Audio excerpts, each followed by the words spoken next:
নারীকে আপন ভাগ্য জয় করিবার কেন নাহি দিবে অধিকার। এই অধিকারের জন্যই নারী যুগে যুগে লড়াই করে এসেছে। তেমনই এক নারীর কথা থাকছে আমার আজকের ভিডিওতে। বন্ধুরা, সবাইকে স্বাগত আমার চ্যানেলে। শুরু করছি আমার আজকের ভিডিও। ব্রিটিশ শাসন যুগে ভারতে বিভিন্ন প্রান্তে যখন জাতপাতের তীব্র ভেদাভেদ, অন্ধ কুসংস্কারাচ্ছন্ন সমাজের প্রচলিত বেড়া ভেঙে শূদ্র সম্প্রদায়ের মধ্যে দাঁড়িয়ে সমগ্র শূদ্র সমাজ এবং সমস্ত নারী জাতির জাগরণ ঘটিয়েছিলেন সে যুগের যে নারী, তিনি সাবিত্রীবাই ফুলে। আজ আমার ভিডিওতে তার কথাই তুলে ধরার চেষ্টা করছি।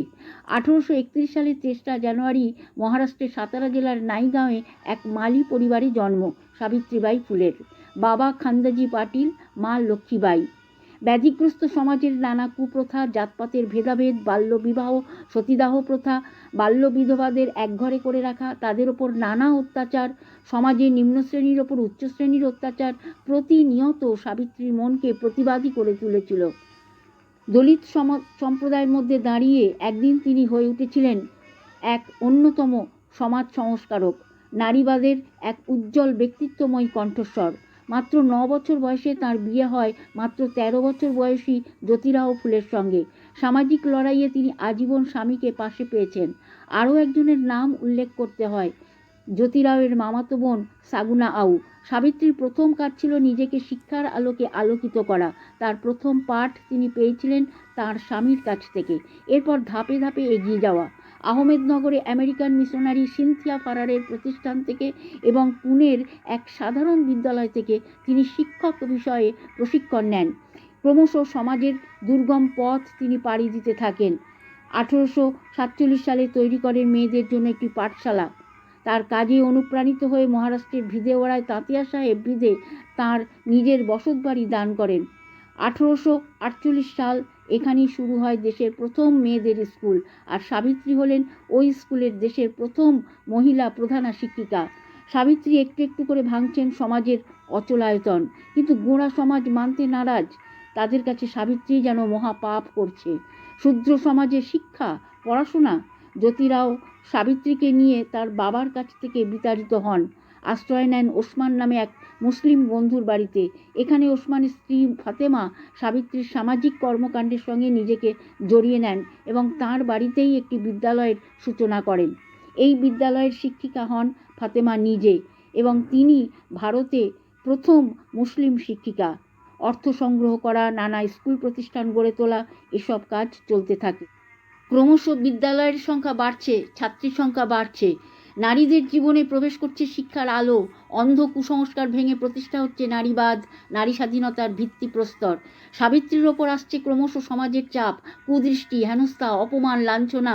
রক্ষণশীল সমাজ কিছুতেই মানতে পারছে না সাবিত্রীর এই এগিয়ে যাওয়ার স্পর্ধা। বাড়ি থেকে তিনি যখন বিদ্যালয়ে যেতেন তখন তার ব্যাগে থাকতো কিছু বাড়তি পোশাক, কারণ তাকে লক্ষ্য করে ছোঁড়া হতো ইট, পাথর, কাদা, গোবর, জল, আরও অনেক কিছু নোংরা জিনিস। নানা কুরুচিকর মন্তব্য করা হতো, কিন্তু সাবিত্রী দমে যাওয়ার পাত্র নয়। কোনোভাবেই মাথা নোয়াননি তিনি। 1852 সালে তাঁর কাজে খুশি হয়ে ব্রিটিশ সরকার তাঁকে সম্মানিত করেন। শিশু হত্যা বন্ধের জন্য হোম প্রতিষ্ঠা করেন। এরই মধ্যে ঘটে যায় এক ভয়ঙ্কর ঘটনা। 1863 সাল কাশীবাই নামে এক ব্রাহ্মণ বিধবা গর্ভবতী হন এক শাস্ত্রীজির সঙ্গে অবৈধ সম্পর্কের কারণে। কাশীবাই জন্ম দিয়ে শিশুটিকে গলা কেটে হত্যা করেন। ব্রিটিশ সরকার কাশীবাইকে আন্দামান পাঠান। এই ঘটনা ফুলে দম্পতিকে ভীষণভাবে আলোড়িত করেছিল। সারা শহরে পোস্টার লাগান, শিশু হত্যা না করে আমাদের আশ্রমে আসুন। 35 জন মহিলাকে নিজের বাড়িতে আশ্রয় দেন। ফুলে দম্পতি ছিলেন নিঃসন্তান। এক ব্রাহ্মণ বিধবার সন্তানকে দত্তক নেন, নাম রাখেন যশবন্ত। নিজেদের আদর্শে যশবন্তকে গড়ে পিঠে মানুষ করেন। বড় হয়ে যশবন্ত চিকিৎসক হন। 1876-77 সালে মহারাষ্ট্রে খরার সময় 52টি খাদ্য বিতরণ কেন্দ্রের ব্যবস্থা করেন। 1873 সালে প্রতিষ্ঠা করেন সত্য সাধক সমাজ, যেখানে মেয়েরা পাবে তাদের সামাজিক প্রতিষ্ঠা। 1854 সালে মারাঠি ভাষায় তার লেখা কবিতা সংকলন প্রকাশিত হয়, কাব্য ফুলে। 1892 সালে প্রকাশিত হয় সাবিত্রীর বিভিন্ন সময় বিভিন্ন বিষয়ে বক্তৃতার সংকলন, স্পিচেস অব মাতশ্রী সাবিত্রীবাই। বিশাল তাঁর কর্মজীবন, মানুষের জন্য তাঁর প্রাণ উৎসর্গীকৃত, আর মানুষের সেবা করতে করতেই তাঁর জীবনাবসান ঘটে। 19 শতকে বিশ্বজুড়ে প্লেগ মহামারীর আকার ধারণ করে। একটি কিশোরের শরীরে প্লেগের লক্ষণ দেখা দিলে তিনি তাকে পিঠে করে নিয়ে হাসপাতালে ছোটেন। এর ফলে তিনিও কিছুদিনের মধ্যেই প্লেগ আক্রান্ত হন। 1897 সালে 10ই মার্চ তিনি মারা যান। শেষ হয় এক সমাজ সচেতন, সমাজ সংস্কারক, কর্মযোদ্ধা মহিষী নারীর জীবন। তিনি হলেন নারী জাতির অনুপ্রেরণা। 2015 সালে পুনে বিশ্ববিদ্যালয়ের নাম বদল করে রাখা হয় সাবিত্রীবাই ফুলে পুনে বিশ্ববিদ্যালয়। 1998 সালে তাঁর স্মরণে একটি ডাকটিকিটও প্রকাশিত হয়। বন্ধুরা, আজ এখানেই শেষ করছি। সবাই ভালো থাকবেন, সুস্থ থাকবেন।